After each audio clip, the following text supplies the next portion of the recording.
We are very fortunate to have Chris Bain joining us tonight, and as I said, you're all in for a real treat. I want to give you just a little background about Chris. Chris Bain has been a trustee at the Peninsula Historical Society for the past 15 years, and president of the society for over 10. Under his leadership, the society has mounted several major exhibitions, including Costume and Culture, and the current World War I, The Home Front, with its award-winning companion exhibition catalog. His Port and Pictures, a walk-through history video series, can be viewed at cownec.org. Along with a team of trustees, the Society recently oversaw the restoration of the historic 1690s Sands Barn and the rebuilding of the Sands Willett House porch, adding an ADA-compliant access ramp. Chris recently retired from a 32-year career in illustrated book publishing, including 20 years as photography director for Barnes & Noble's publishing division. He photographed many book covers and interiors and created a dozen video book trailers. He is a licensed drone pilot, and examples of his decades of work in these still and video mediums can be seen on his website, chrisbain.com. So please join me now in giving a very warm welcome to Chris Bain.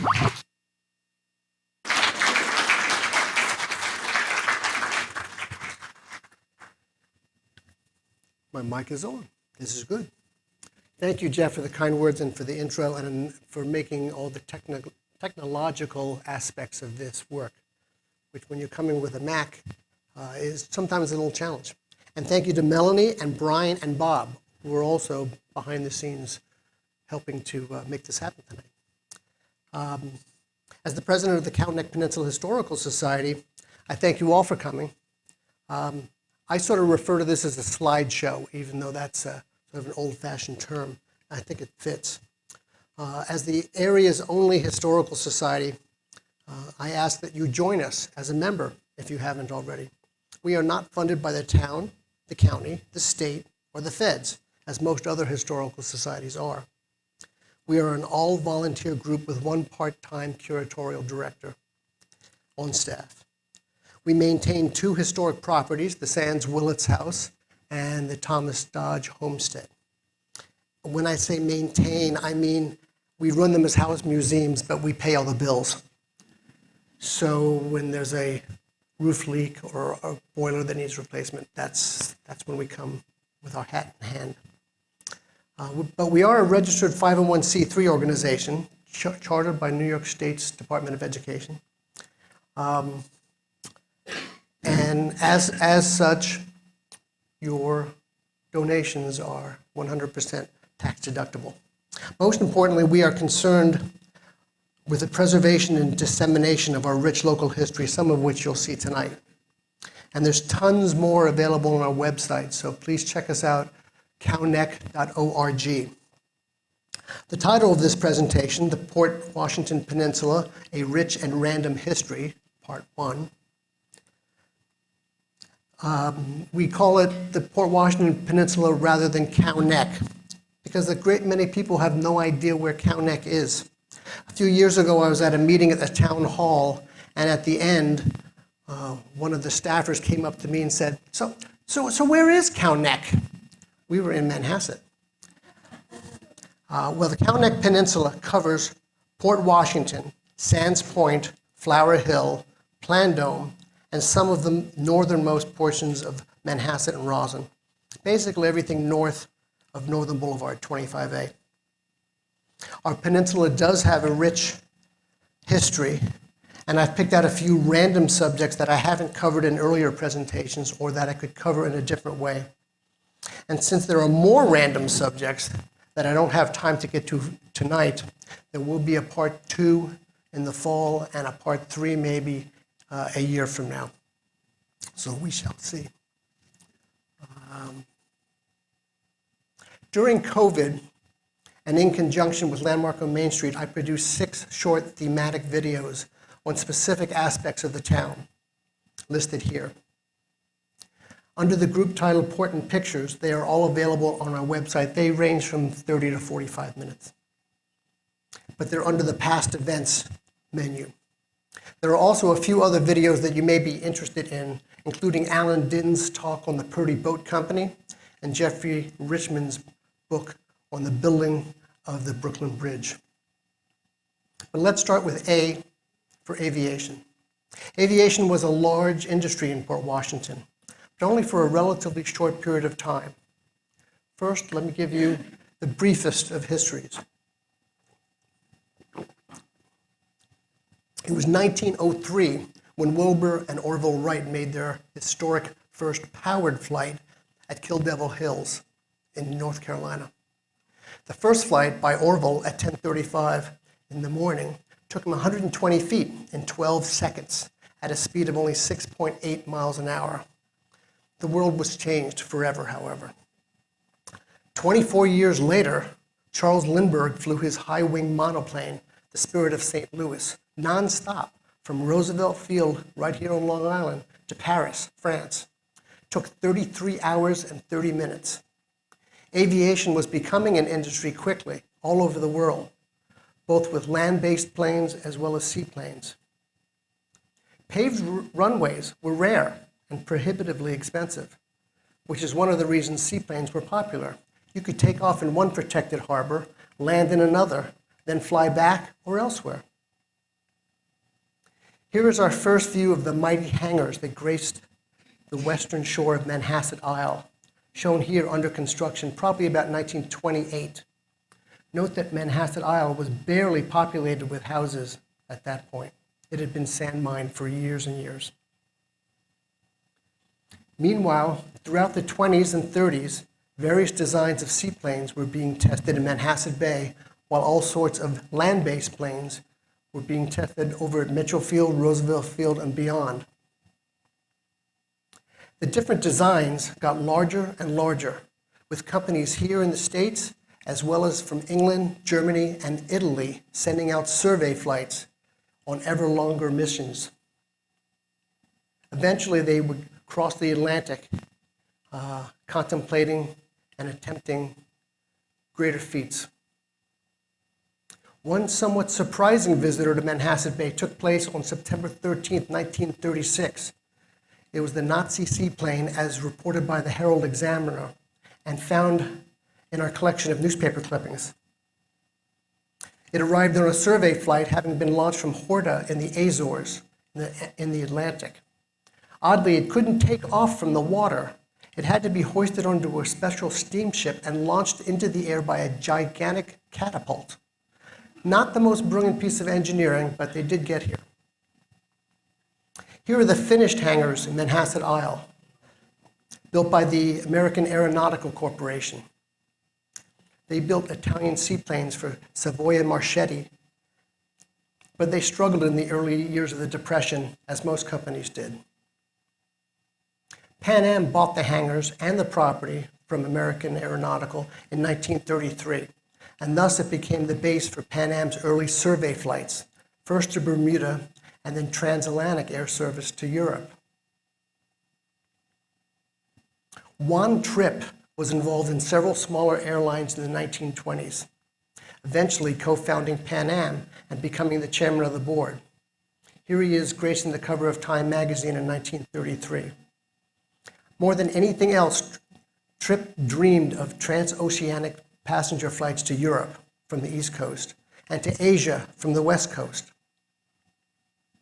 Pan Am challenged Boeing, Douglas, Consolidated, and Sikorsky to design a massive, long-range, four-engine flying boat. It had to be able to transport up to 10,000 pounds of cargo with a minimum range of 2,400 miles. It had to cruise at 150 miles an hour at an altitude of 10,000 feet. The prize was $50,000, about $1.6 million today.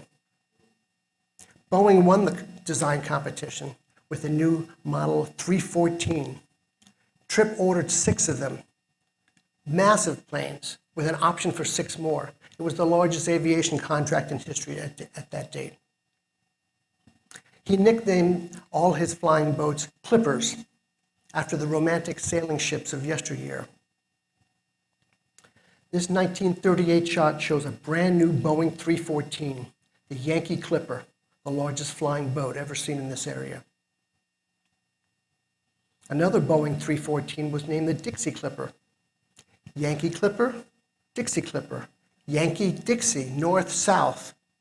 The Yankee Clipper took the north route, from New Brunswick, Canada, to Newfoundland, to Ireland, and then Southampton, England. The Dixie Clipper took the southern route to a Portuguese island in the Azores in the North Atlantic, and then on to Lisbon, and finally Marseille, France. Both were flying to and from Port Washington's Manhasset Bay, however. Here's the ticket check area inside an enormous hangar, a somewhat less complicated procedure than today. Tickets cost $675 for the round trip in $1939. It's more than $12,000 today for a round trip to Europe. Family of four set you back about close to $50,000. All the travelers were rather well connected or well-to-do or both. Passports were not legally required until 1941, but you could use one, and if you didn't have one, you had to use some sort of other immigration paperwork which was furnished. Plus, you probably needed cash. At Pan Am's Port Washington, Long Island base, here was the crew for the first flight with paying passengers about to board the Dixie Clipper on June 28, 1939. Note the high school marching band in the background. There were 22 passengers and 12 crew. It took 27 hours to get to Lisbon, and then you went on to Marseille the next day for a total of 42 hours. But by comparison, the Queen Mary would get you there in just under 4 days, so this was less than half the time. And the northern route was even quicker because you were going to England as opposed to France. In the left photo, we find Captain Robert Sullivan, our first pilot. He sort of looks like Captain Kirk a little bit, I think, on the Starship Endeavour. I'm not quite sure. In the middle are two stewards who will serve you your meals and make ready your pull-down beds. And on the right is a view out the window at Manhasset Bay, taken by Juan Tripp's wife, Betty Tripp, who was one of the passengers. I think she got a discount, I'm not sure.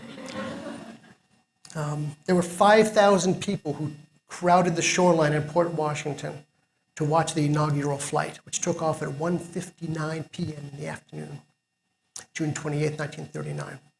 As a point of reference, 63 days later, Germany invaded Poland on September 1st.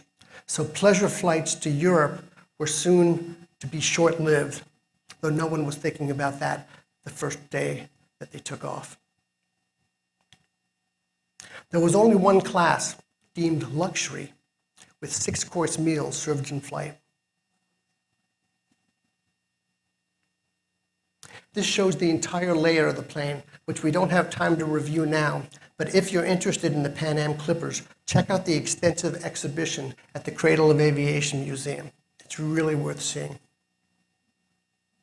Now, you never knew who you were going to bump into, and a few folks traveled on diplomatic passports, such as this 22-year-old John F. Kennedy, arriving in Port Washington from England on the Dixie Clipper on September 21st, 1939. The New York Times said he was helping his father, who was FDR's ambassador to the court of St. James, England. JFK apparently sent his father regular letters on the situation that was heating up in parts of Europe. And he was returning a bit late for his senior year in Harvard.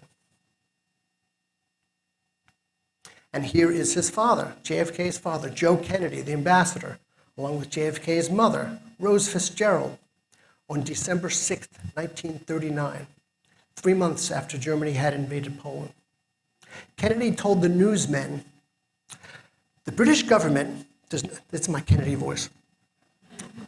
The British government does not have the slightest belief that the United States will become involved in the European war. He was a little off on that one. After invading Poland, Germany went on to invade Denmark and Norway the following April 1940. Then came Belgium, the Netherlands, Luxembourg, and France in May of 1940. Don't forget Yugoslavia and Greece in April of 41. World War II had erupted, and before long the Clippers were pressed into military service. But not before the Port Washington Chamber of Commerce published a fold-out map and brochure all about the wonders of living in port. The place to live, they said, using the clipper in that brief window from 39 to 40. Now, I found this wonderful little artifact in our collection. This is just the cover. It folded out to pack a ton of information into 4 panels, including this extremely detailed map listing landowners all over the place, which we could spend a half an hour on zooming in to different areas, but maybe another time. The flip side had an introductory panel, followed by sections on churches and schools, public improvements, famous residents, Port Washington facts, points of interest, and sponsors of this incredibly information-filled fold-out brochure.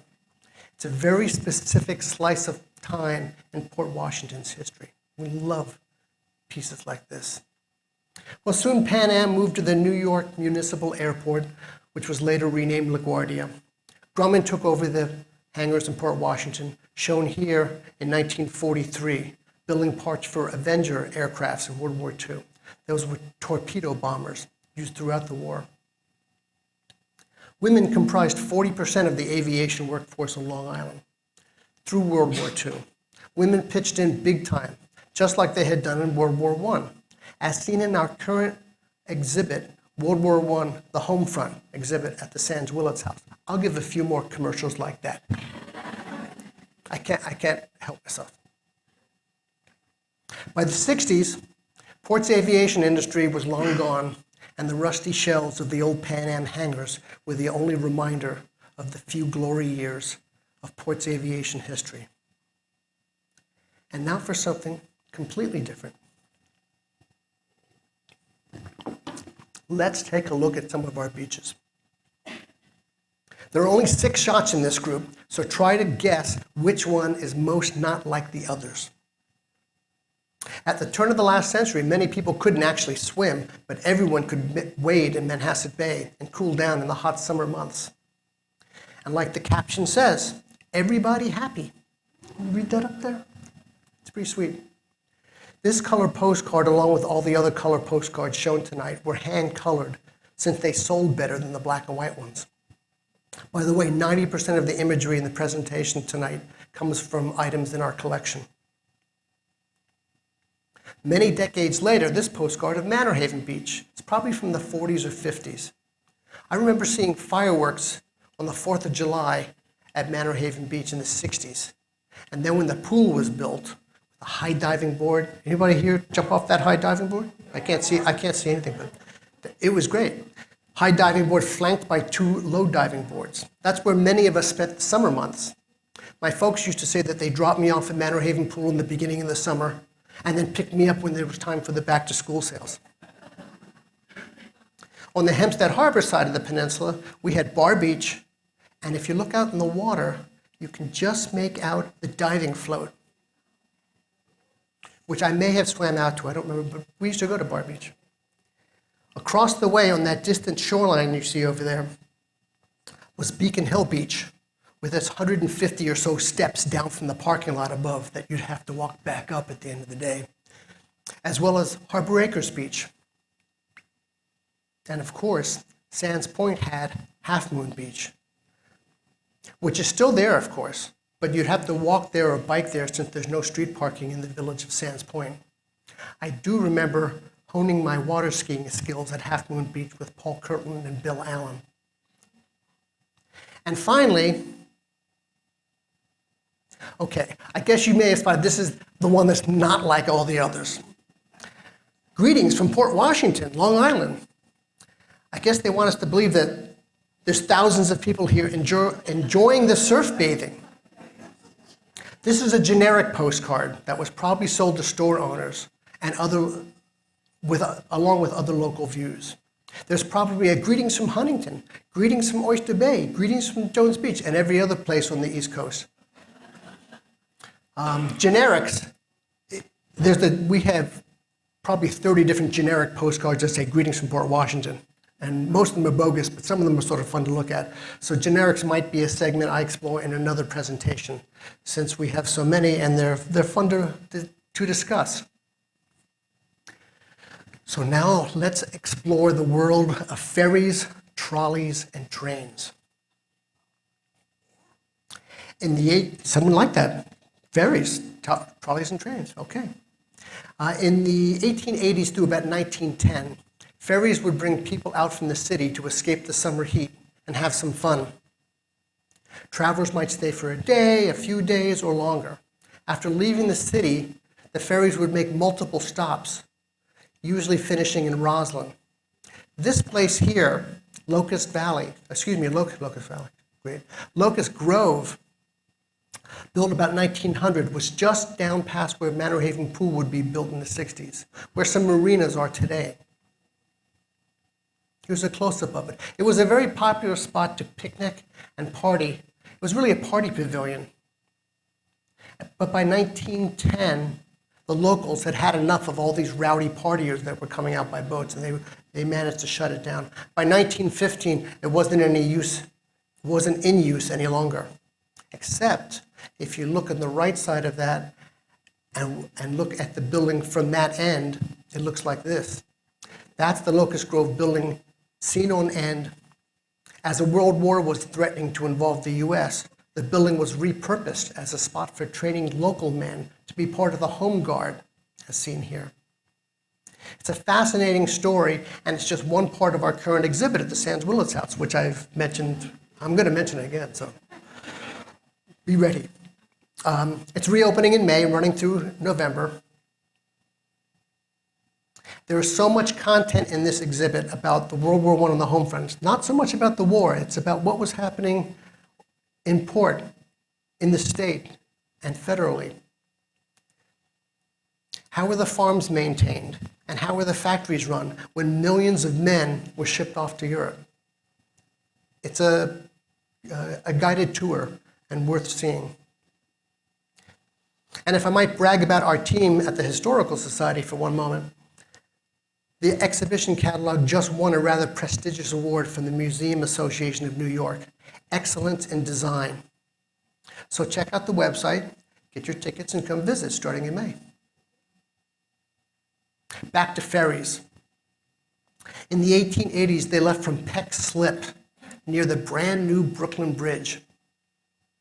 Headed up the East River, stopping at Whitestone, Great Neck, Sands Point, Glen Cove, Seacliff, Glenwood, and finally Roslyn. People would get off at their chosen spot and catch a ferry on the return later that day or some other day. There were different companies, and this postcard from the 1880s shows the steamer Sewanaka off of Sands Point. It's a particularly rare postcard from our collection with a timetable on the reverse side, effective June 16th, 1880. June 16th, 1880. Unfortunately, this was the last timetable for the good ship Sewanaka. Disaster struck on June 28th. Shortly after leaving Peck Slip, the Sewanaka was passing Ward's Island, near where the Triborough Bridge would be built later. And there was a boiler explosion, causing a catastrophic fire. Frank Leslie's illustrated newspaper sent sketch artists out to the scene, as they always did. Their work was then transferred to a team of master engravers. This issue from our collection was published 3 weeks later. Heroic Captain Smith standing at the wheel. John W. Bush taking passengers into his boat. Carrying passengers from the river. This is such a wonderful art form. At its height, Frank Leslie's illustrated newspaper had a circulation of 65,000 copies every week, employing a staff of 300, including 70 illustrators. The idea of 70 illustrators working for one company is mind-boggling in today's world. This was one of the many newspaper articles immediately following the disaster, with an update on the Sewanaka victims. Passengers had been traveling for the day, for the week, or more, some undoubtedly coming to the Sands Point Hotel, or possibly into Port Washington itself, all with different lives and individual stories. There was a memorial service for Captain Charles P. Smith a year later in Seacliff. I don't know what his connection was to Seacliff, but this is a beautiful little brochure we have. Now, back on the Port Washington Peninsula, 50 years later, here's a happier ferry story. We had a car ferry from Port Washington to New Rochelle for a while. It opened in 1931. This was a simpler option than the Port Jefferson to Bridgeport, Connecticut ferry, or driving into Manhattan, because there weren't many bridges yet. Half-hour service in both directions. They had two boats, the Nassau and the Westchester, named after the two counties. Now, I'm not sure where in Port Washington this car accident happened, but the sign in the upper right-hand corner says Port Washington to New Rochelle Ferry with an arrow pointing to the left. Alongside the mill pond, today's D1 restaurant was once named the Port Washington Hotel back in the 30s. I'm not sure you can make out the sign in the bushes, so let me enlarge it a bit. It's another ferry sign pointing left down Shore Road toward Manor Haven, where the ferry was going to leave from. And here's the actual metal sign today, on view in our Sands barn at the Sands Willis House. It was donated by Lear Leary, former Schreiber graduate, class of 1968, and bass player for the Cellar Dwellers Band, which some of you may have actually danced to back in the day. So if you have any old Port Washington memorabilia, like a sign, or photographs taken around town long ago, or antique dresses, such as a wedding dress from your mother or grandmother, please contact the Historical Society and see if we're interested in such a donation. We can help you downsize. Here's a great shot of one of the two ferries, the Westchester, crisscrossing every half hour. So it started in 1930, but the ferry service ended with the 1939 completion of the Bronx Whitestone Bridge. We're going to back up in time for these next two random subjects. From 1908 to 1920, we had a trolley line, which went from Port Washington to Roslyn and on to Mineola. It was the New York and North Shore Traction Company, with connections to Hicksville, Flushing, Whitestone. There were many other trolley lines all over Long Island, but this was our hometown trolley. On the left, we see car number 22. Now, these were electric trolleys that ran in both directions. On the right, we see Charles Fox, a one-man trolley driver and conductor. One guy had to handle everything. He was standing in front of his car at the Mineola terminal in 1909. But back on the Port Washington end of the branch,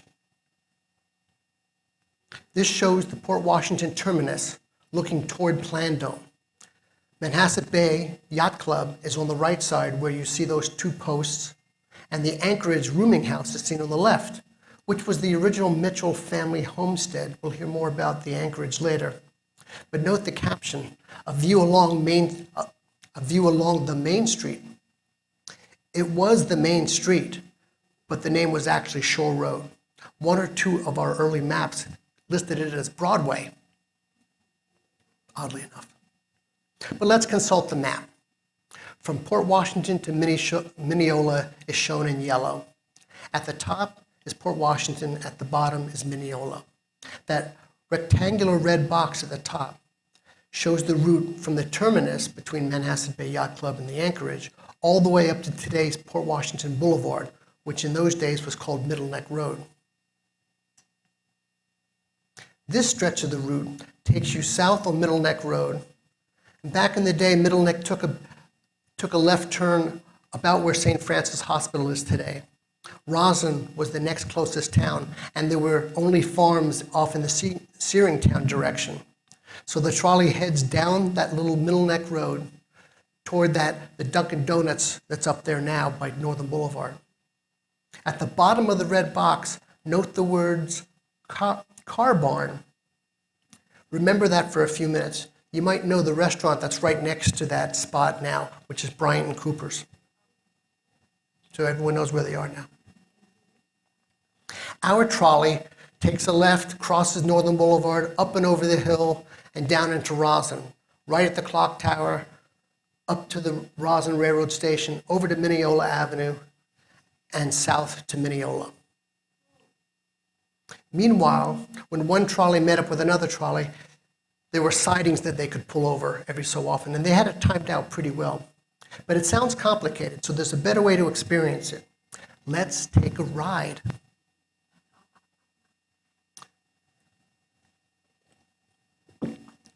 We're now looking in the other direction.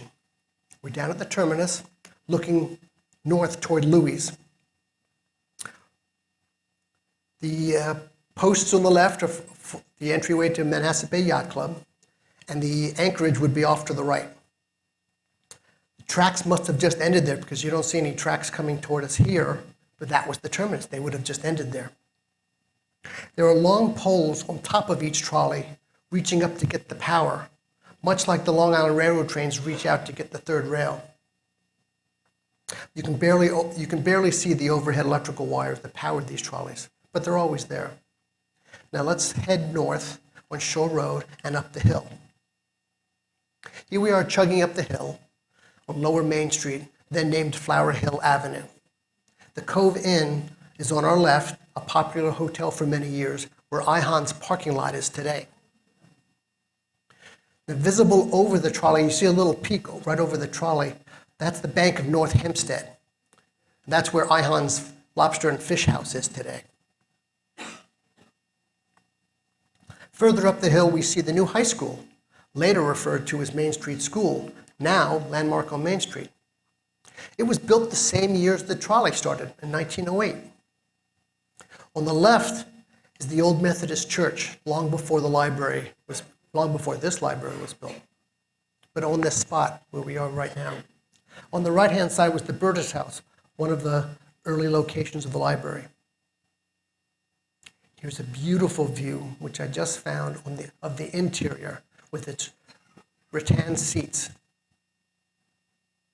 I think they would have been flipped back and forth when they came back in the other direction, like they used to do on the train. Now we are opposite Mackey Avenue on opening day in 1908. Across the street would be the Beacon Theater, but it wasn't built for another 17 years. I don't know exactly what is happening here with the horse-drawn carriage off to the side. Perhaps the horse pulling the carriage got spooked by the newfangled trolley. It was the first day of operation, so this moment might have been the horse's very first sighting of the future. The trolley turned right on Port Washington Boulevard, Middle Neck Road, headed south. Now this is in Flower Hill at stop number 49. We have a little sign there that we can read when magnified.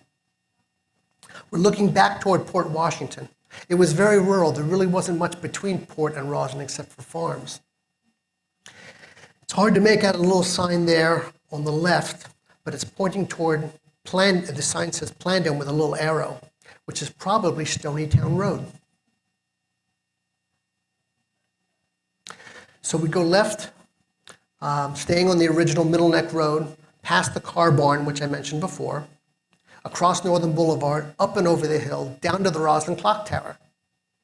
Then it would take a right on Roslyn Road, go up to the Roslyn Long Island Railroad Station, which had been built in 1865, and south to Mineola. It was a nickel a ride to stay in Port Washington, $1.57 now. 10 cents to Roslyn, 20 cents to Mineola. That 20 cents equals $6.30 now. So it wasn't the cheapest ride in the world. But the ridership was never robust. And by 1920, the company was going under. Now, it would be a gross oversight not to mention a famous illustrator named Fontaine Fox, who lived here in Port Washington from 1914 to 1935. He created a world of wondrous and wacky people, centered on his mythical Toonerville and the Toonerville trolley, and the characters Fox invented that lived in Toonerville. It was an enormously successful comic strip, ran all over the country and ran from 1909 to 1955. Now, the initial inspiration for the trolley and the characters is a little bit in question. It might have originated after a ride on a trolley in Pelham, New York, as Fox once told a newspaper reporter. But many people in Port Washington knew him and shared laughs about the characters in the comic strip and the strong resemblance to actual people here in town, as wacky as they may be. Not that there's anybody wacky in Port Washington. I'm sure you're all very, very normal people. But for 6 years, while Fox could observe our trolley, as well as some of the wackier people in town, he must have gained inspiration for his continuing series. So whether most of it came from his one trip in Pelham or his 6 years here in watching the trolley until it closed, we don't really know. But even after the trolley shut down in 1920, Fox could have used the town, our people, and his memories of our trolley as his living storyboard. There are even oral histories here at the library about the artist and his trolley from several people who knew him back in the day. I'm not an expert, though. I like this hybrid theory as proposed by one of our trustees, who himself is a big fan of the comics and particularly good at such puzzles, so thank you, John. Now remember I pointed out the car barn on the map and asked you to remember it. Here is the abandoned car barn, which had 3 tracks running through it, parallel to Middle Neck Road. They'd bring them in for service or for storage. It's almost opposite Dunkin' Donuts, almost to the intersection of Northern Boulevard. By May 3rd, 1920, they must have parked all the trolleys on the entire system at various barns and sidings, because that was the final day, the day the electricity was turned off on the entire system. Trolleys couldn't move on their own. Many years later, the building was disassembled, turned 90 degrees, and reassembled. It's still there.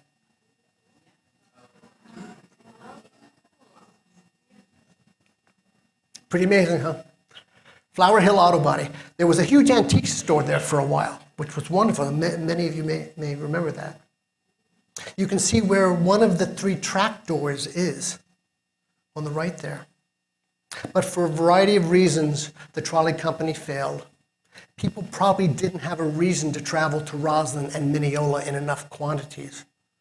Where they did want to go and where they did need to go was New York City. That's the Manhasset Viaduct, also known as the Manhasset Valley Bridge, built in 1898, extending the Long Island Railroad from Great Neck to Port Washington. This valley between Great Neck and Manhasset was the reason the line wasn't extended earlier. Great Neck had its station since 1866, the year after Lincoln was shot. It took 32 years to get the Port Washington branch finished because this bridge was needed. 679 feet long and at 81 feet high, it's still the tallest bridge on the entire Long Island Railroad system. Now, June 23rd, 1898 has got to be the single most pivotal day in Port Washington's history. Let's read the plaque. June 23rd, 1898, inauguration of train service to Port Washington, which began the transformation from a farming and fishing village into a commuter suburb. This brass plaque is now mounted on the front door, or next to the front door of Port Washington's Long Island Railroad Station. It's one of about 20 sites that we've honored so far from our historic recognition program. It's on our website, and it has its own Port in Pictures video, because each one of these places has a page on the website with the story behind it. Just a few of the others include the Plando Mill, the Carl Fisher House, the Cato Sands House, and S.F. Falconer Florist, each with an interesting history to read. So if you know of an old house or old business that deserves such designation, or if you just have an old house and want to put 1888, if it happens to be 1888, I mean, don't make it up. I mean, use the actual number. But if you want that, you come and talk to us. Drop us a note. Here we are on June 23rd, 1898, opening day at the front of the station, facing Flower Hill Avenue, which would become Main Street in 1912. It looks like many people bicycled here for the big event, or pushed a stroller. Opening day on the trackside, awaiting the train. There were speeches and marching bands, and almost everyone in town turned out for this event. I think probably the two biggest events in town were the takeoff of the Dixie Clipper and the day the train arrived. Those probably maxed out everyone in town. A local marching band was ready to play when in the distance the train was seen, and amidst all the cheers, the train arrived. Now I see Mr. Fay there in his usual white suit, wealthy Sands Point landowner that he is.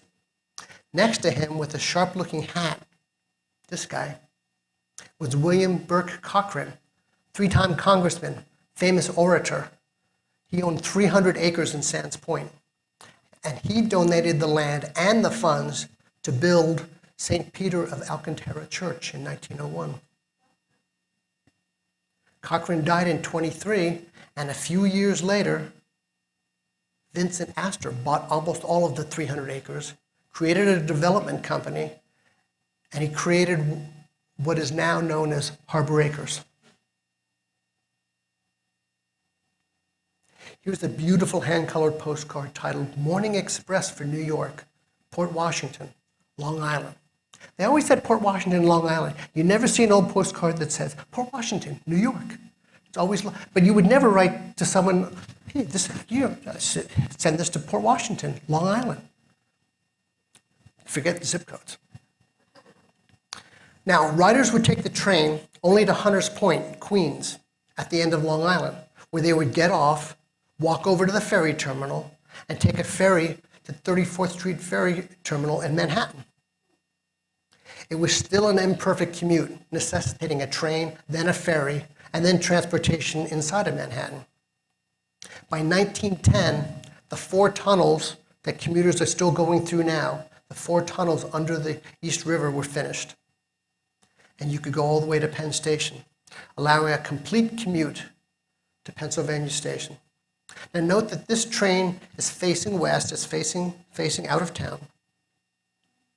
This John Whitmer shot where the train is coming into town was taken on October 16th, 1904. It shows off the newly roofed platform. Whitmer's negatives, glass plates, and journals are all housed in our archives at the Sands Willets House, by the way, which is how we know the locations and the exact dates of all his photographs. We'll see a bunch of them more coming up. I've always wondered, however, how did they turn the trains around? There must be a turntable someplace. But I've never seen a photograph of one. Now note the water tower on the right and the little building next to it. Let's consult another map. This is an image from the 1919 Sanborn Atlas of Port Washington. These atlases were created for towns everywhere for use by insurance companies. You can see the station, the platform, the yellow platform, and the tracks. And in the upper left corner, we find the turntable and the water tower and the little building from John Whitmer's photograph. Here's Railroad Avenue at the top, not yet renamed Haven Avenue, and Bayless Avenue at the bottom, with lots of structures in what eventually became a parking lot for commuters. Now that was 1919. This is 1925, and the next issue of the Sanborn Atlas for Port Washington. This shows a close-up of the turntable, along with the newly renamed Haven Avenue. We also see the KFC Hall, which is still there at the corner of Franklin Avenue, depicted in red, which means it was made out of brick. That's important if you're an insurance company. And here's the port station during a snowstorm just a few years ago, on January 21st, 2014, which blanketed the town with 14 inches of snow. We dodged snowstorms this year. Now, if you're interested in our Long Island Railroad history, this is another commercial, I'm just warning you. If you're interested in Long Island Railroad history, here's a new book specifically on the Port Washington branch by a friend of the Society, David Morrison, a noted Long Island Railroad historian. It's a great book to which we contributed a few photographs of the opening day celebrations. Another book you should have in your personal library is Along Manhasset Bay by this library's own Vanessa Nastro. And a third book you might want to have for our town is Port Washington by Ellie Shodell, former local history person for this library. And of course, we can't forget North Hempstead by our good friend and former town of North Hempstead historian Howard Kroplick. Now, I know there's no more Dolphin books, sadly. There is a Barnes & Noble over in Manhasset and a superstore, Barnes & Noble in Carl Place. Of course, you can buy these books online, but you miss the experience of discovery that happens every time you walk into a bookstore. Now, this is from a guy who spent 32 years in book publishing, of course, so I'm a little jaded, but books are important. Now we're going to jump into sand mining. That's our next random subject. I created the next photo in about 2008 when I was working with George Williams, Fred Blumlein, Leo Cimini, and others on the sand mining monument down by West Shore Road. I was surprised this week to see someone had posted this photograph, which I had created, along with my words, on their Facebook page. But after a few minutes, I was gratified and flattered to see that the number of comments that were coming in. However we get people interested in the importance of local history is okay with me. So that was okay. So I thought I'd share it with you tonight. It's 1959, and you're in a small plane taking survey pictures of the property that is about to be developed into sound view. For many decades, this area has been mined for the fine quality of its sand. This Cow Bay sand was sent directly to New York by barge, pulled by tugboats 6 days a week to make concrete for building foundations, bridge foundations, subway tunnels, and even sidewalks. So let me take you through the numbers. I can't use a pointer because pointers don't work for Zoom, so I'll just describe where things are. At the bottom, number 1, the mill pond. Number 2, up a little higher off the left, Sousa School. Way over in the lower right-hand corner, number 3, the Water Pollution Control District, which is right next to the Thomas Dodge Homestead. Number 4, up near the top middle, top right, Prospect Point, Land's End, which we're going to see later. Number 5, up at the very top, Execution Rock, which is a mile offshore. Number 6 on the right-hand side, NBC's radio towers, call letters WEAF, basically where Radcliffe is. Number 7, Sands Point Preserve Conservancy. Number 8, way over on the left, Sheets Creek with 3 sand barges bound for New York. Number 9, above that, Manhasset Isle is below that, the beginning of it, and above it is the beginning of Manor Haven. Number 10, sort of in the middle. This is pre-Soundview. There's no McCrory's, no Bay Bowl, no Blockbuster, no Target, no Soundview neighborhood at all. Above number 10, it's a little hard to see, but there are 4 model houses that you could pick from. There was also in the middle of that area conveyor belts carrying the sand to the barges. And number 11, a little bit below that, is the Happy Montessori School. And to the right of that is Mill Pond Acres, which some of you may live at. Now you see this blue arrow. Let's imagine that we're standing there looking across at the conveyor belts and up toward those model houses. Here's our view. That's where Soundview is.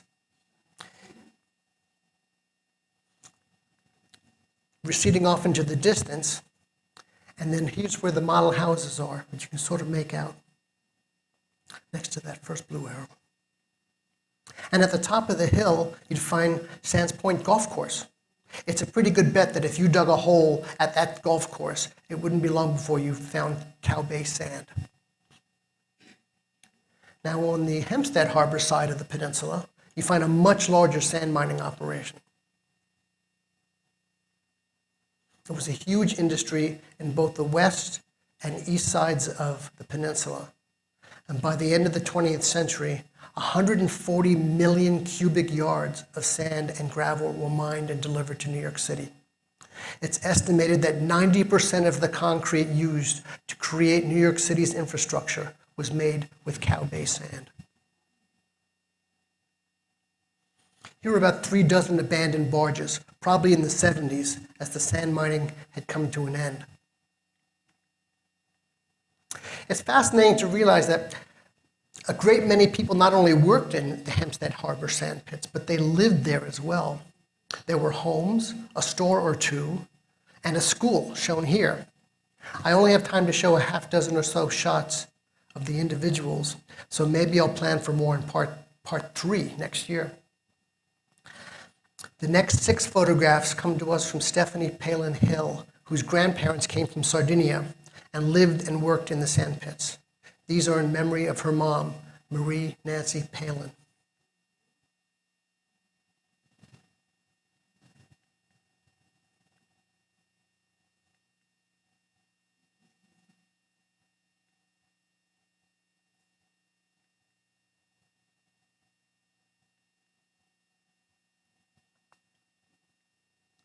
And if you haven't visited the Sand Miners Monument, complete with this massive bronze sculpture of 3 laborers, you really should check it out.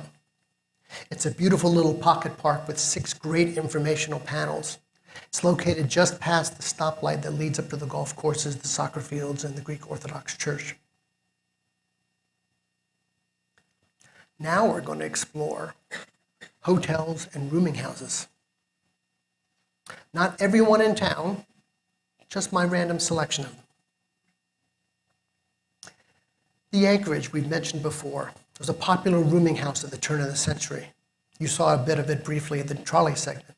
It was built about 1770 for John Mitchell, who named it Manhasset Hall.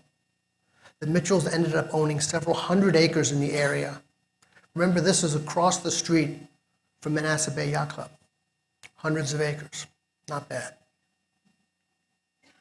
Hannah Covert inherited quite a bit of land from her father, abutting the Mitchell property and all the way up to Carlton Avenue.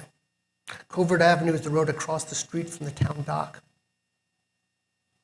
Hannah married Charles W. Mitchell, grandson of John Mitchell, who built the homestead. He owned the land from Prospect Avenue, across from Louis also, and several blocks further south, up to Carlton Avenue. Together, their land became known as Mitchell Farms. Dr. George Williams wrote this extensively researched book for the Society about 30 years ago. It's still a critically important reference book for local historians, and we still have a bunch of them. So if you're interested, drop me a note. Hannah and Charles begat Wilhelmina Margaret Mitchell in 1847. She grew up in the Mitchell homestead. She was our first town librarian, starting at the Baxter House, the Burtis House, and when an actual library was to be built on Bellevue Avenue in 1926, she retired in favor of an accredited librarian. That's now the Polish American Museum. The Mitchells started selling off their property in the 1880s, and a huge portion of it was sold to Captain Elbert Stannard, who operated a very successful marine salvage company. He not only bought hundreds of acres in 1887, he also bought the Mitchell House, Manhasset Hall, which he renamed the Anchorage. There are no known photographs of Captain Stannard, but there is this shot of his salvaging crew here in Port Washington. They look like a rough and tough group. This John Whitmer shot showing one of the ships that Captain Stannard salvaged, the frigate Tennessee, taken on Christmas Day in 1900. That's Whitmer's father, John Whitmer Sr., sitting on the mast for a sense of scale. That's a ship's mast. Another John Whitmer photograph shows people strolling toward the Anchorage on a Saturday afternoon in July, 1911. Captain Stannard had leased the house to a Mrs. Haskell, who operated it as a popular rooming house. This wonderful image, taken the next day, a Sunday in July, shows a relaxing afternoon on the porch of the Anchorage. To honor Captain Stannard, the nearby park was recently adopted by Nassau County and was named for him. Another popular rooming house miles away on the western tip of Sands Point was the Sands Paray House on what is now Lighthouse Road. This house was still there 30 years ago. There's a huge house in its place now, but the road looks exactly the same. The curve up the hill is exactly the same. So if you go out to the very end of Middle Neck Road, make that left and come around, the last corner you'll pass is, there's a big house there, New Bushes, but you'll see the road curves up the hill exactly like that. Jumping around in time again, on the eastern side of Sands Point, facing Long Island Sound, was the Sands Point Hotel, which opened in 1850 and burned to the ground in 1892, so it had a 42-year run. People often arrived by ferry for week-long stays, as there was a ferry landing on Half Moon Lane for many, many years. The Sands Point Lighthouse can be seen on the far right of that painting. And this is where Alva Belmont would eventually build her castle, Beacon Towers, as we will see. So just remember the hotel there at the top of the hill, and you'll know basically where you are. Across from the mill pond, before the Dewan building, it was Hotel Renwick. In that spot now was an earlier hotel, the Grapevine Hotel, one of the earliest in town. Unfortunately, it succumbed to fire also in 1901. On that spot, just next to the mill pond, was built the Hotel Renwick in early 1902, seen in this beautiful illustration by former Society trustee Anne Marie Colton in 1980. Here's a corner shot of the Renwick, which was Gildo's for years, if you ask some people, and Gildo's for years, if you ask another group of people. I'm not getting in the middle of that fight because I'm right there. But it's now Dewan with its cross gambrel roof, a term that I learned from George Williams' book. The roof line above the sign with two different pitches. See, this is a visual aid. Like that. See? That's called a gambrel roof. And it's often used for barns because it creates a lot more floor space on the second floor because it's not leaning in so much. The Renwick was built with a cross gambrel roof. There are several dozen postcards taken around Manhasset Bay where you can clearly make out in the distance the Renwick's cross gambrel roof. And once you see that roof line, you know exactly where the photographer stood. Here's John F. Bradley's Port Washington Hotel, later renamed simply Bradley's, right across pretty much from the opening of the town dock. It was probably the longest running restaurant in this town's history because it ran until 1962 as a restaurant, not as a hotel. I don't know when the hotel part stopped, but it was right across from the town dock. Actually, there wasn't a town dock there at the beginning. This photograph precedes the town dock and shows kids fishing from Bradley's dock.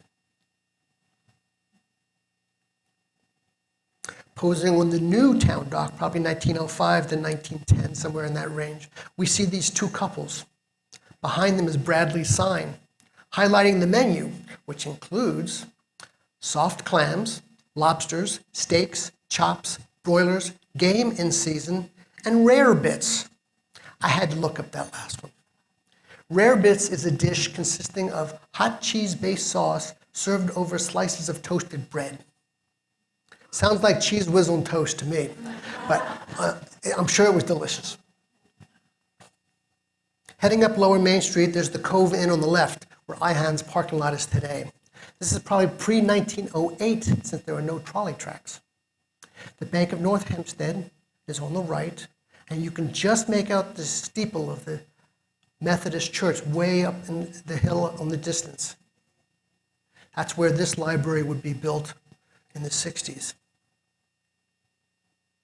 For those of you on Facebook, you are probably familiar with the Facebook group, The Good Old Days, Port Washington. It's run by a guy named Tony Della, formerly from Port Washington, who is a master at hand coloring old photographs. So I sent him the digital file, and I asked him if he would hand color this black and white card of the Cove Inn in advance of this presentation. And he sent back this. It's beautiful, isn't it? I'm going to go back and forth. Gotta make sounds when you do that. Beautiful. He's very good at that, but it's a beautiful old hotel. And he sent this back from his home near Bangkok in Thailand. Now, uptown, across from the train depot, where the Dunkin' Donuts is today, was McGear's Central Hotel. Now, note the caption which says, entrance to baseball ground. Not baseball, baseball ground. And yes, the large parking lot that is behind today's Dunkin' Donuts building was our baseball field. That big parking lot is still there. It was a baseball field. It's where these guys played. These guys played there too. That's one of the Bradley brothers, the coach. I forget which one it was, up in the corner. He coached baseball team for many years. Now that building that's there today still is this building. There's Dunkin' Donuts at the bottom with a huge parking lot in the back.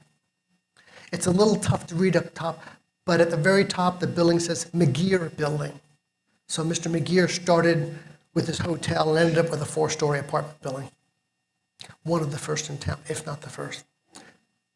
Which brings us to the Victoria Hotel. Ooh, heartbeat still. The prettiest hotel in town, built in 1905. That's where Starbucks is today. That's the corner. So you're looking on the road that's diagonally on the bottom where those kids are. That's Main Street or Flower Hill Avenue. And then up the road there is Haven Avenue. The Victoria had a bowling alley in the basement and featured electric illumination. Ooh. It's always fun to focus in on a specific area of certain photographs, such as this one. So we're going to go from left to right, starting off with that horse-drawn carriage, which probably was waiting to meet someone getting off the train, or maybe they just dropped someone off for the train. Moving to the right, a group of men on the porch watching the photographer take this picture. Then you have kids walking across Flower Hill Avenue with trolley tracks on the other side of the road. And then the end of the porch and beyond. Interestingly, 2 blocks away, those buildings at the end, at 12 Bellevue Avenue, there's a house with a cross-gambrel roof. You guys know what that is now. Aren't you proud of it? This is an educational experience. Next door is a house with a standard gabled roof at 14 Bellevue Avenue. How do I know the addresses? Google Street View. There they are. Here we go back to here. The one with the orange roof. The two of them, everything had orange roofs. But here it is. 12 and 14 Bellevue Avenue. Note the cross-gambrel roof on number 12 and the standard gable roof on number 14. The next building up the street is the Polish American Museum, which was the former public library back in the day. This is the last view of the old Vic Hotel, looking across the railroad property with a bit of Flower Hill Avenue on the right side. I've probably mentioned Flower Hill Avenue and Main Street a million times, but I want people to remember that was the name of the street.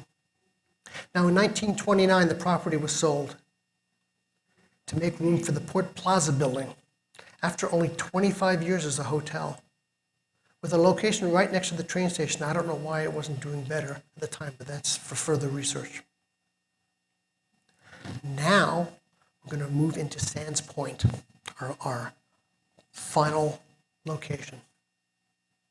And finally, we'll take a random look at some of its people and places,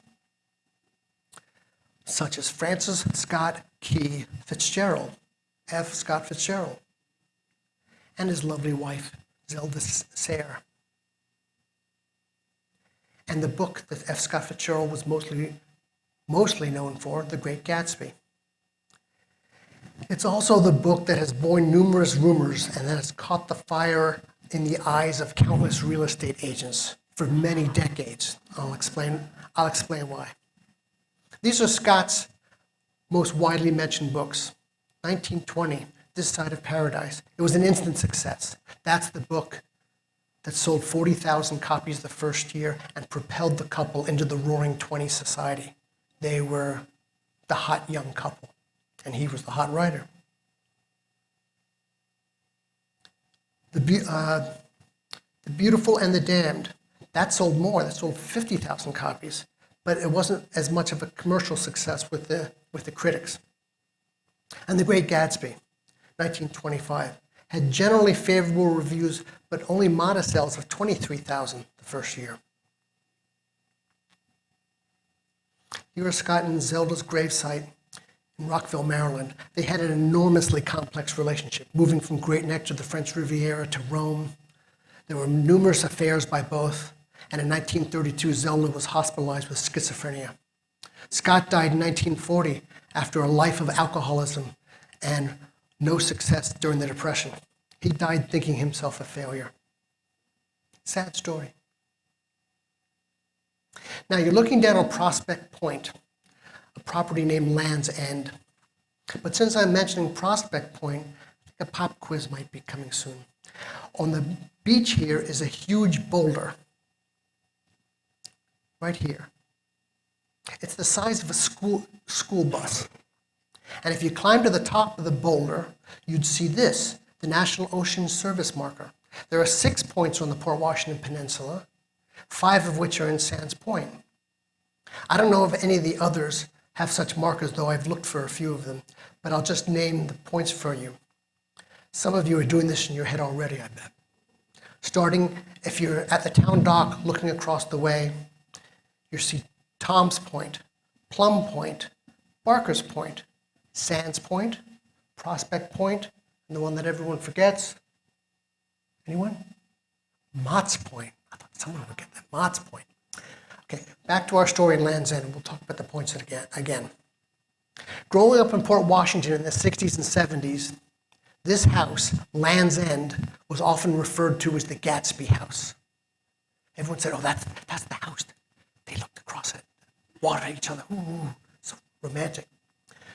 Well, it's a safe bet that Scott and Zelda partied at dozens of mansions in West Egg, which was his name for Great Neck, and East Egg, his name for Sands Point, during the Roaring '20s. It's an amusing part that to this day, real estate agents claim a Gatsby connection to every house that's sold on the waterfront. Oh, this is the Gatsby house, of course. F. Scott Fitzgerald. Yeah. This house, Land's End, may have served as one of the inspirations. It certainly looks the part. But the owner who threw lavish parties at Land's End was Herbert Bayard Swope, a publisher who had just retired. And he didn't buy it until 1928, 3 years after Gatsby was published. The guy who owned it before was Sloan, who had a road named after him in Sands Point, but apparently he wasn't much of a party animal. So in all likelihood, Scott created East Egg and West Egg from inspirations gained at a great many mansions, not literally one or the other. It's a beautiful house, though. Now, Land's End was on the market for years. It had fallen into disrepair and had become a white elephant that nobody wanted. At one point, it was on the market for $50 million. $50 million. But finally, one buyer turned up with plans for a demolition and a subdivision for building lots. Nobody wanted to buy the house for years, so I can't blame the guy.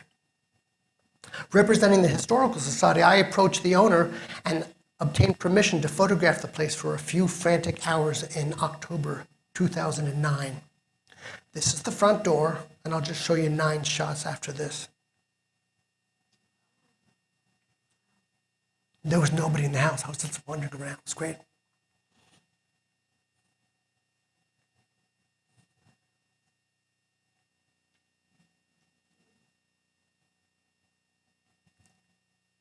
These wacky bedrooms.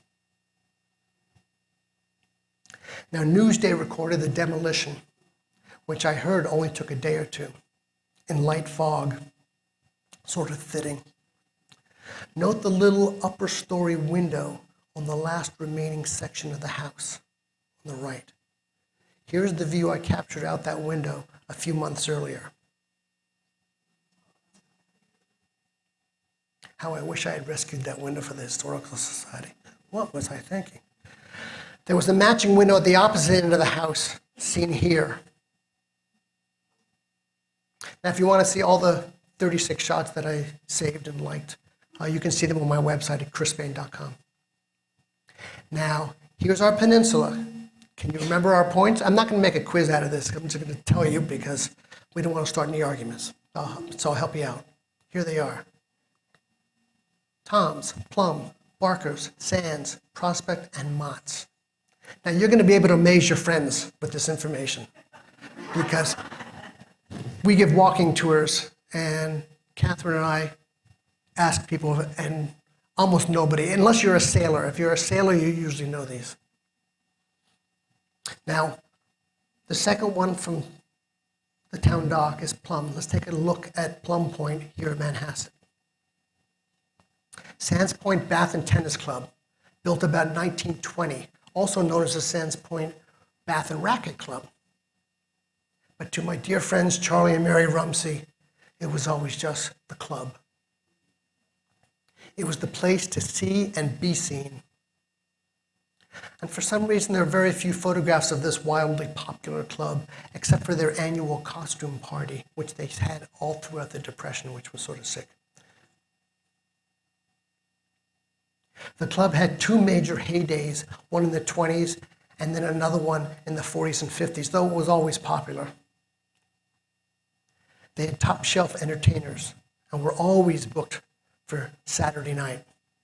Just to the left of the woman in the dark jacket in the middle is Glenn Miller, big band leader, conductor, and trombonist. So they had that kind of pull. 1986, however, fire destroys the Sands Point Club. I wandered around the property, seemingly abandoned, the following year. And here's just an empty pool and the cabanas in the distance, captured on Kodachrome. Here are a row of about 20 cabanas facing the setting sun. But someone bought it, and after sitting charred and empty for years, the entire property has been magnificently reborn for one family. But alas, it's no longer a club we can visit. Now remember the image of the Sands Point Hotel, sort of on the hill? That's where Alva Belmont's castle was built. Beacon Towers, 68 rooms, 65 rooms, something like that. Was crazy amount. Built by Hunt and Hunt, 1916 to 1918. Alva married Willie K. Vanderbilt, grandson of the original moneymaker. They had 3 kids, but then she divorced him 20 years later, which was just not done in those days. But there were numerous stories of infidelity. She received a settlement of $10 million. You can go on the website and key that in. In today's money, $358 million. That's a third of $1 billion. She had to have been one of the richest women, one of the richest people in the country at the time. Then she married family friend, Oliver Hazard Perry Belmont. Though he died 13 years later in 1908, she began to throw herself and her money into good causes. Although she had mansions in Newport, Rhode Island, and several in New York City, Beacon Towers was to be the last mansion she would have built in the States. Here you can see the placement on the east side of Sands Point. The lighthouse would be just out of the photo on the right. Alva was a powerhouse and became a major financial supporter of the suffragist movement to get women the rights to vote after the death of her husband in 1908. This is one of many informational panels in our current exhibit, World War I, the home front at the Sands Willis House, which I may have mentioned, I just don't remember. The exhibit will run from May through November this year, and I urge you to visit it. This is easily one of the most ambitious exhibitions we've undertaken, and it was 5 years in the making. Women got the right to vote with the 19th Amendment, ratified in 1920. Alva moved to Paris in 1923 to be closer to her daughter and grandchildren, and Beacon Towers was sold to William Randolph Hearst in 1927, though he rarely visited it, apparently. It was demolished, another white elephant, in 1942 for 7 building lots leading up to the point. And about that time that Hearst bought Beacon Towers, The Chimneys was built for Betty Fleischman Holmes. She was the daughter of Charles Louis Fleischman, founder of the Fleischman Yeast Company. Can you imagine a family fortune based on the invention of a type of yeast? I don't know how that worked, but apparently it revolutionized the baking industry. Every major room in the three-story mansion had a fireplace, and the home featured the unheard of technologies of central air conditioning, central vacuum systems, and built-in fire hoses. Daily operations of the 40-acre estate required 40 to 60 people. The Chimneys was sold to the community synagogue in 56 or 57 after a court fight with neighbors who were against having a synagogue in their neighborhood. They had tried to buy a property, the synagogue folks had tried to buy a property in Harbor Acres first, and they lost that fight. This struggle is described on their website as well as in ours, in our places of worship section. It's an important story to remember. Just south of the community synagogue on Middle Neck Road, we find several Guggenheim properties. There were 5 Guggenheims that had residency in Sands Point. The dates here are the approximate years that each acquired their properties, in order. Here's Williams Place, just north of the Sands Point Preserve. As the youngest son of the family patriarch Meyer Guggenheim, he didn't leave a lasting legacy. Just didn't. Here is Isaac Guggenheim's place, which was taken over by his brother Solomon when Isaac passed away. Solomon founded the Guggenheim Museum in New York. Isaac doesn't even have a Wikipedia entry, so there's like, oh. This is their driveway, though. That's something. After Solomon, and for several decades, this was the IBM Country Club. One story is that Isaac built his 9-hole golf course after he had been turned down by the Sands Point Golf Club because he was Jewish and couldn't join. Now it's the Village Club of Sands Point, and it's never looked better.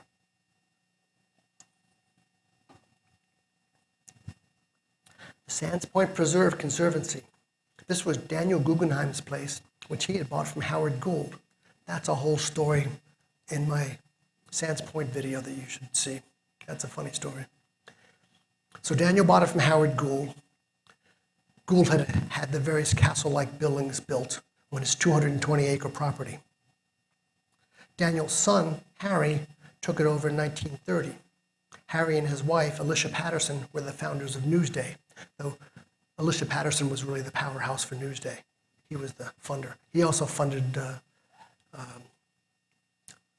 flights to Paris by Lindbergh. This says it's Castle Gould, which was the original name, but it's been renamed Hempstead House. It was Daniel's and then Harry's, faces the Long Island Sound. The building in the top was renamed Castle Gould, and along with Hempstead House, these 2 buildings, along with several others, are actively being used for a wide range of events to this day. There are miles of walking paths in this dog-friendly park, so if you haven't visited the Sands Point Park Conservancy, you really should add it to your list for this year. It's quite a place. And that closes out part 1 with a glance at part 2 and part 3, about 6 months apart. If you have any specific topic that you'd like to know about, drop me a note at chris@countneck.org. Thank you for coming, and thank you for your attention.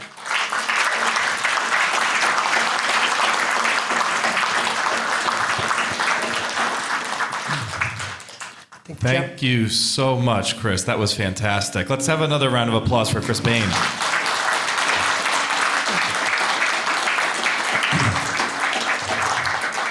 So we're going to get to some questions. A couple things I do want to not only thank Chris, but also the Kauneck Peninsula Historical Society. I know some of your members are here handing out some brochures. I also just want to remind folks, if you did enjoy tonight's program or other library programs, please let the library know. And lastly, I'll do my own advertising here, Chris. We also have a number of local history publications that are available for circulation that you can borrow. There's also, if in case you have not seen it, there's a terrific historical photo exhibit just one flight up here in the library, so I encourage you to check all of that stuff out. So if folks have questions or comments here, raise your hand, and then I'm going to check in upstairs for the folks on Zoom. Do we have any questions up there? Okay, we'll go start with one down here, and then we'll pop up there. What caused the demise of the sand mining industry in Port? Sand mining, well, first of all, it started about 1865, the year the Civil War ended. And the only thing that closed it down was they pretty much ran out of land. If you think about the section down by Bar Beach, they were digging and digging and digging. And at the top, there's some cliffs, which is the top of the park section. And then over on the left is Salem. It got to the point where the real estate was worth a lot more than the sand was. So they dug and dug and dug. But think about those cliffs. Those cliffs used to come all the way and then just roll down to the water, hundreds of years ago. So they had quite a bit that they could dig through. And the same thing happened in Soundview. Soundview, they bought as much land as they could and they mined it and mined it. But in the meantime, the area up top was being developed for houses. And once that's done, the value of that exceeds wheelbarrows full of sand.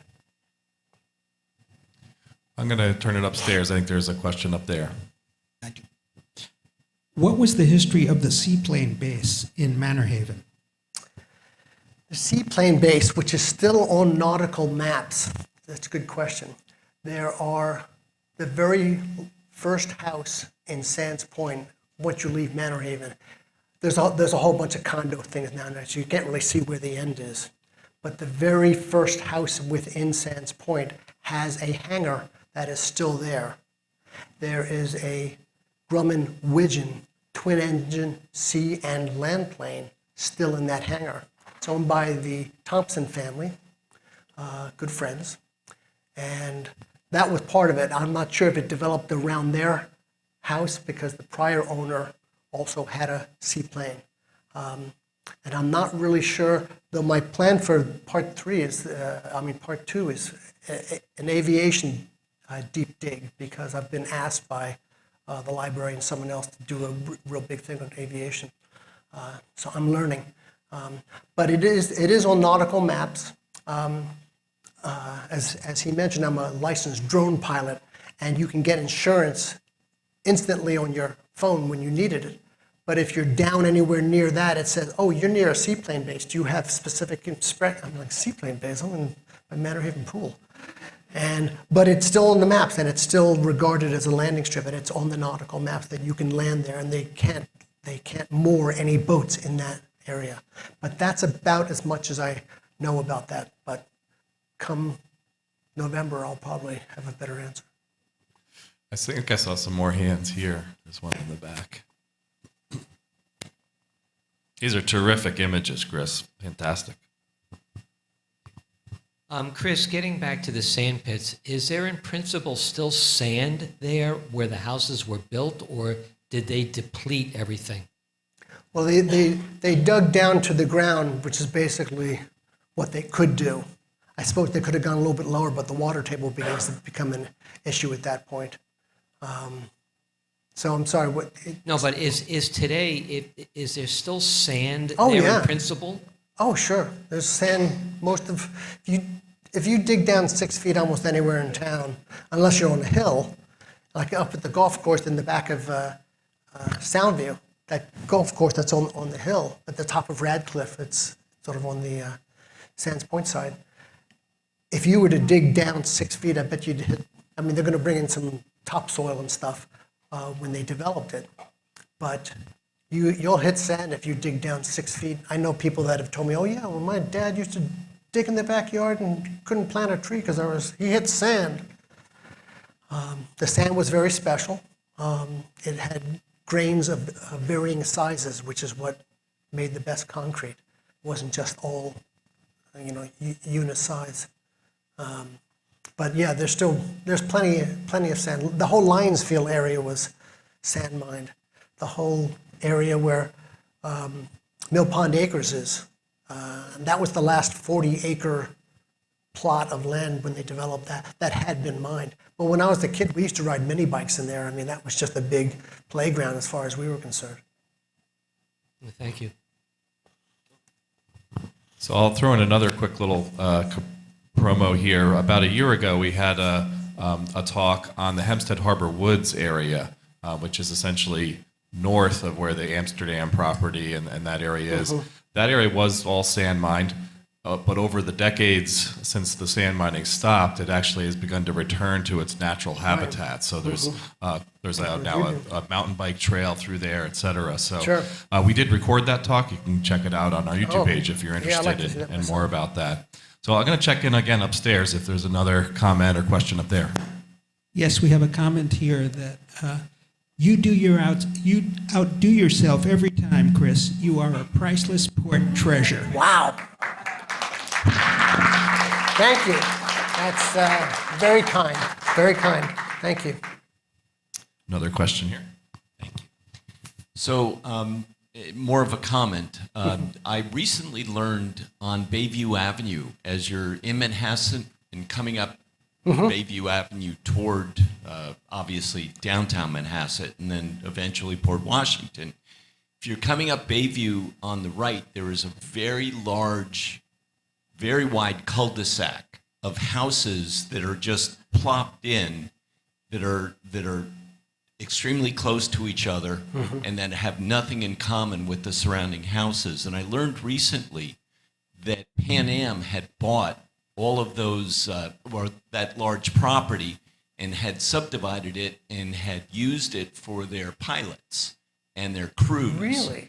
And so then eventually Pan Am then sold the property, and now it's owned by single-family houses. But if you notice that, it's just a very large cul-de-sac on the right of Bayview Avenue that just doesn't fit in with anything else surrounding it.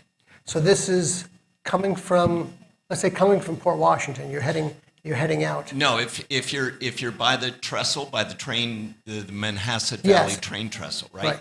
And that's Bayview Avenue. So if you're coming up Bayview, Okay. and then you just take the turn and you're coming up toward Plandome Road, All those houses on the left. there's a the huge right. cul-de-sac, Oh, so I'm it's going on to the drive right. that tomorrow. Yeah. I don't know that story, but I love it. Do you know where you heard that? I can tell you later, yes. Yeah, Chris at countech.org. Just drop me a note when you find that. I'd love to know more about that, especially since with the Pan Am connection. Well, this is fantastic. I've heard you give many lectures, Chris, and I learned so much new stuff tonight. This was really terrific. Again, if more folks have questions here. One thing I wanted to ask you, Chris, just to, again, re-emphasize maybe the significance of the elevated bridge being built and the Long Island Railroad, or not necessarily Long Island Railroad reaching Port Washington. Can you talk a little bit more about how quickly that changed the town and Sure. what ways it changed the town? What I was thinking about the other day in connection with that bridge is there's a huge valley between Great Neck and Manhasset. And that's why the train, when it came out, stopped in Great Neck in 1865, 66. Well, what if there hadn't been that valley? If that valley hadn't been there and the train could have gone all the way, it would have reached Port Washington in 1865, 66, 67. Imagine the impact of the town if we had had the train 30 years earlier. I don't think it would have been a good thing. You know, you go through Great Neck and there's tons and tons of apartment buildings. The density of housing is much. I think we would have ended up looking a lot more like that than the nice little town we have now. But it did change things, because as soon as the train came here in 1898, the center of town, which had always been along the shoreline, you know, from the shipyards down near where Purdy's was, and all the way up to where the the mill pond was, and that mill, and then the mill that was further down across from Stop and Shop. That was the center of town. Well, once the train came, you put a hotel near it, you put a store near it, you put this near it. It shifted uptown. That's why I always point out that that one day was easily the most significant day. If you had to pick one day that changed the town, just one day, that would be it.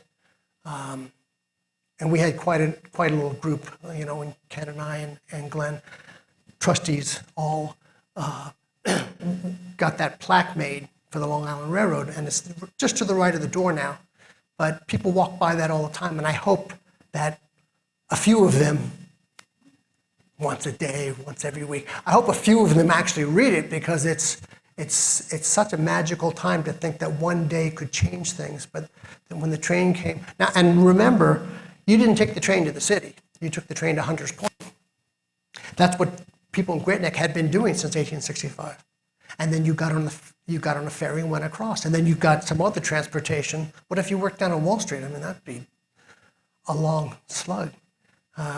But if you could advance that a bit to when the train came here, business came, everything followed. And when they built a new school, they built Main Street School, it just all was moving uptown. I think it's ironic that the importance of the railroad that you're pointing out is one reason folks are meeting right now across the street. Across the street. They're arguing about it right now, I'm Yes. sure. And you have to remember, I mean, I took that train for 32 years, and we in Port Washington, I don't want to denigrate my fellow townspeople, but we're spoiled. I mean, we had the best train. All of us if you take that train on any kind of regular basis, you're coming out, you can fall asleep. Someone's going to wake you up when you get to port. You can't miss your stop. You go in the city, it's the same thing. In the morning, you get there and you're just like, oh, here's an empty train. I think I'll get on. You don't have to wait for the train to come by and stop and then rush on with everybody. It was great. It was when my family moved to Port Washington. My father had just been transferred to RCA, New York City, and he asked his buddies there, where's a good place to live? We want to buy a house. He said, should we go to Westchester, North Jersey? Should we go to Long Island? And one guy said, oh, you want to live on the Port Washington train line. And in 1960, we moved there. So There you go. I'm going to turn it back upstairs. I think there's some more comments or questions up there. Yes, there is. What happened to the Navy Training Devices Center in Sands Point? They had a yearly open house where the highlight was a mock atomic bomb demonstration with a mushroom cloud. I heard the neighbors were very upset about that. I just heard that story actually last week because our friends up at the Sands Point Conservancy are starting to put together stuff for an exhibit about the days when the Naval Devices Training Center was there. This was after the war. This was like in the 50s and 60s. In fact, I had a friend when I was 8 years old or something, and Brad up the street, his father had been in the Navy, and he took us one day to the Naval Devices Training Center. That's the only thing I remember. That we all went there, and they were firing off guns and just things that little boys would like. And but there isn't. They've got a bunch of stuff, and they're planning on making an exhibit. Hasn't been announced yet, so I hope this is the announcement, I guess. We may help. We've got a few things in our collection that are relevant. Some old postcards, because they had a link trainer there, which they also had up at Schreiber when I was there. But it was like a flying test device. You could sit on it and it would move around, and you had all the instruments of a certain kind of plane, and that's how people learned to fly. But I did hear the story about them testing some sort of mock nuclear blast. Who knew?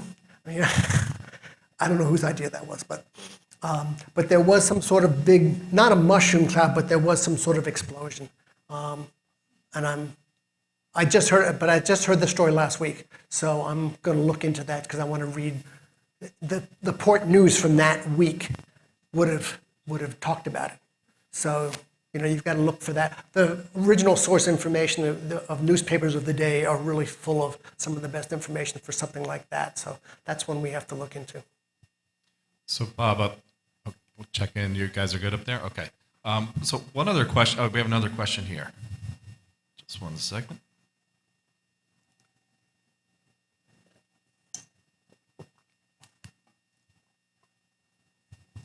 Hi. Obviously, there's a history of hotels and resorts in the area, but why do you think, or can you explain why they don't exist in this era? You have all this beautiful waterfront property. Is it zoning? Were they unprofitable? Is it the rise of the East End that's caused this, and automobiles? Like, you'd think, looking around the area, oh, it's gorgeous. Why aren't there hotels here? Why aren't there resorts like there were? That is a great million-dollar question. I always remember when we were growing up, like, oh, there's no hotels in town. And there were no hotels in town for most of my life. Now, the Hilton Garden Inn, that's over near the Roslyn Viaduct, is probably doing a pretty good business because they're the only ones around. There was a little sort of scuzzy place over by Dunkin' Donuts on I don't know if I think it's still there. I know it may be beautiful. It may be a palace. I don't know. But you would think in a town like this with all of the waterfront amenities that we have, that there would be one. We'll see what happens with the area that the wharf is taking up, what happens with that eventually. But there have been none. I don't really have a great theory other than just the cost of doing business. Hotels are not terrific money makers, but I don't really know why we never had one here. The Anchorage would have done good. People come into town now, I think, for business reasons, and then they don't really care if they're driving a few miles south to stay at Hilton or something.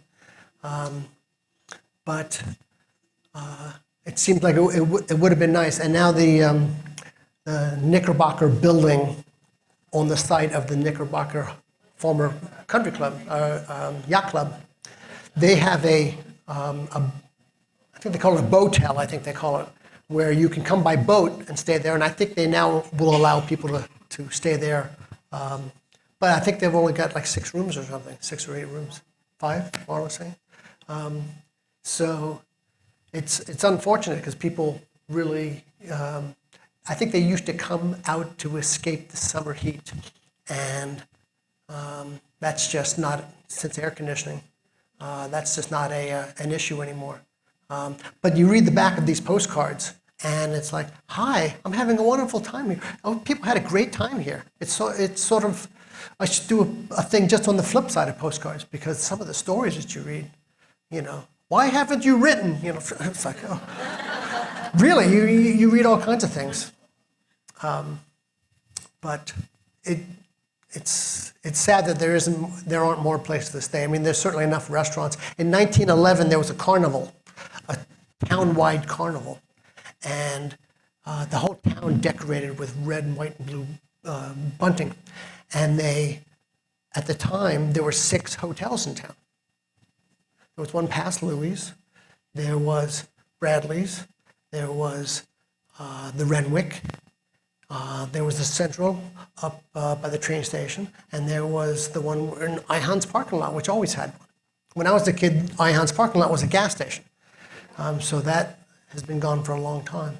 Though one of our trustees is writing a great article about some of the hotels, the Cove Inn in particular, which is on that corner, and how the town was transferring up the hill. It's a great story. That will be out in our journal later this year. And if you're a member of the Historical Society, you'll get a copy. All right, we got a couple more questions. Just a comment, the Walgreens down by Target has a small bookcase opposite the refrigerated soda rack with all those historical books. Yes, those are a great book. The company that publishes all those books, those 4 books that I showed, is Arcadia. Wonderful publisher.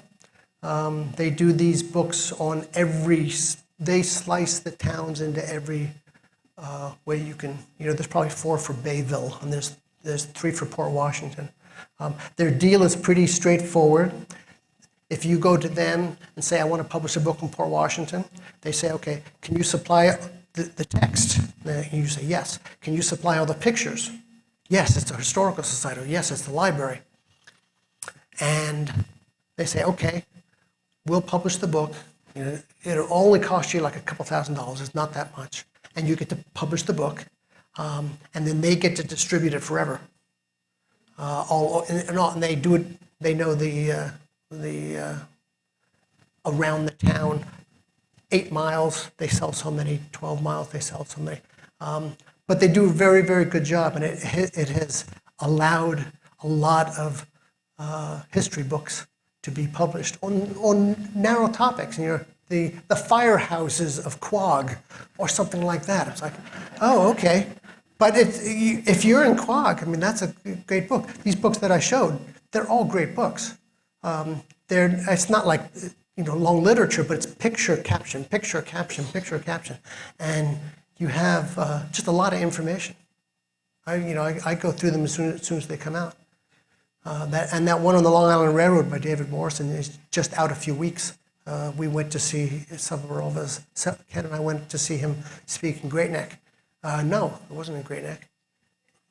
We got Bayside, yes. Fort Totten, thank you. A little different than Great Neck. But it was it's a beautiful book, all of those, and the ones that they've done here have been great. And Howard's, of course, we supplied the picture of that Town of North Hempstead book.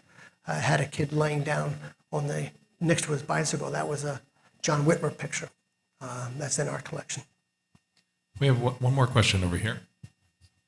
Actually, I'll make a comment for the Ellie Shodell book from this library about the Pan Am Clippers is amazing as well.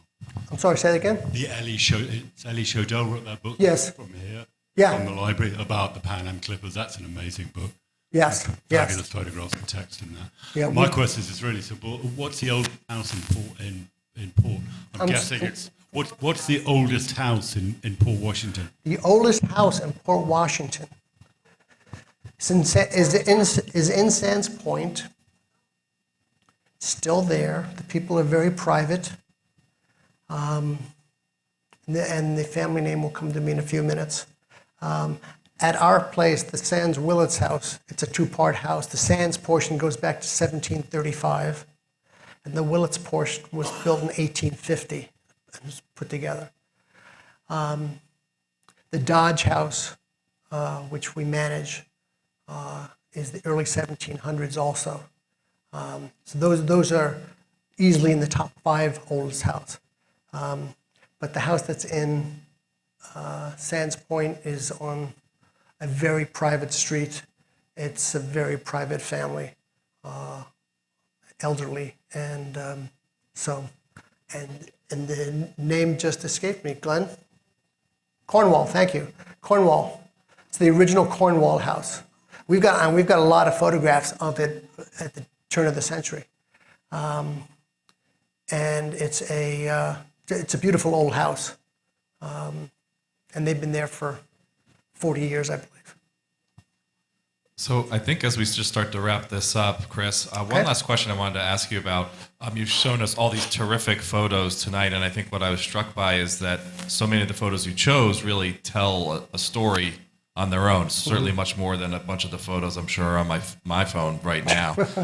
So as someone who comes from the background of photography, what is it about a good photo that tells a good story? Oh, another $1 million question.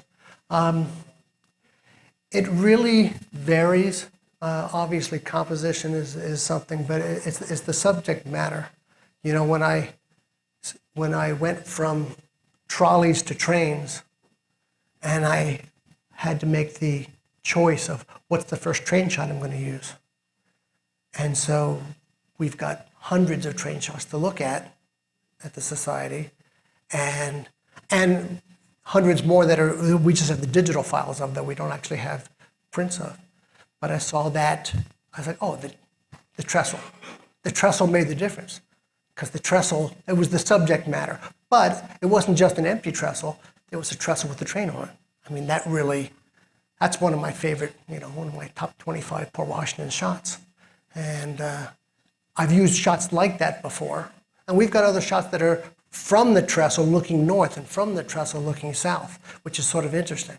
But they don't tell the story. So it's really catching the subject matter.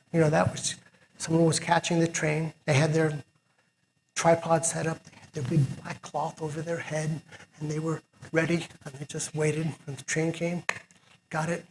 That's it. Just split second. Probably in those days, it was probably a 25th of a second. Just froze it. So it's the subject matter and how it's caught. I mean, sometimes we've got some great shots that are a little blurry, but it's something that's important, a certain race or a certain happening. But when I saw the opening days of the opening of the train line, I looked on the back and it was Mr. Fay of Sands Point. Well, so I had to look up Mr. Fay of Sands Point. He's not even mentioned in Joan Kent's book on Sands Point, and I was like, everyone's mentioned in that book.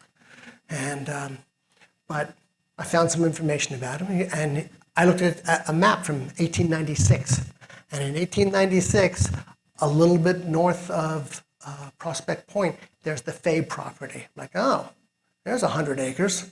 That's got to be Mr. Fay in the White Suit. And then one of our researchers, or one of our trustees, did some research and found some more information about him. So in that case, it was just the subject matter. And he was standing next to Burke Cochran, our congressman.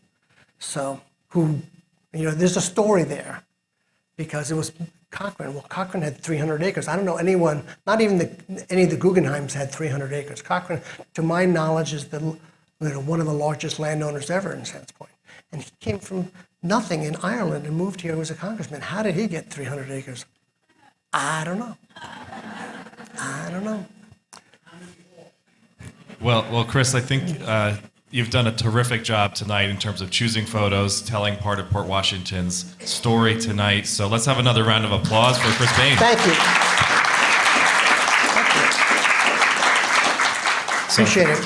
Thank you to Chris. Thank you to Cowneck Peninsula Historical Society for all your work. And thank you all for being here. Thank you for joining us on Zoom. Have a great night.